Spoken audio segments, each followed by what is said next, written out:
শামসেরগঞ্জে 3 মাসের শিশুর পুরুষাঙ্গ খসে পড়ার অভিযোগে চাঞ্চল্য।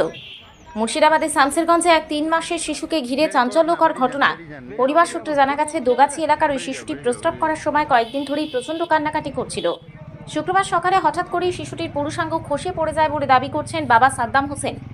ঘটনায় ভীষণভাবে আতঙ্কিত হয়ে পরিবারের সদস্যরা শিশুটিকে বিচ্ছিন্ন অঙ্গসহ নিয়ে দ্রুত পৌঁছান জঙ্গিপুর মহকুমা হাসপাতালে। চিকিৎসকরা প্রাথমিক পরীক্ষার পর জানান, এটি স্বাভাবিকভাবে খসে পড়ার মতো ঘটনা নয়। শিশুটির শরীর থেকে প্রচুর রক্তক্ষরণ হচ্ছিল। চিকিৎসকদের প্রাথমিক ধারণা, কারো ইচ্ছাকৃত কাজে এই ভয়াবহ পরিস্থিতি তৈরি হয়েছে। এই ঘটনা এলাকায় ব্যাপক চাঞ্চল্যের সৃষ্টি হয়েছে। বিষয়টি নিয়ে এখন নানা প্রশ্ন উঠছে এবং স্থানীয়দের দাবি, ঘটনার পিছনে আসল সত্য খুঁজে বের করে দোষীদের বিরুদ্ধে কড়া ব্যবস্থা নিতে হবে। কি হয়েছিল? কি হয়েছিল? বাচ্চার প্রথমে আগে একটু একটু করে যখন পেচ্ছাপ করার সময় একটু কাঁদতো, ঠিক আছে। সেই সময় আমরা অতটা বুঝতে পারিনি যে বাচ্চার লিঙ্গতে কি হয়েছে। তারপরে আজকে 9টার সময় হঠাৎ করে লিঙ্গ খসে পড়ে গিয়েছে নিজে থেকে? নিজে থেকে। যে লিঙ্গটা কই? লিঙ্গটা আছে।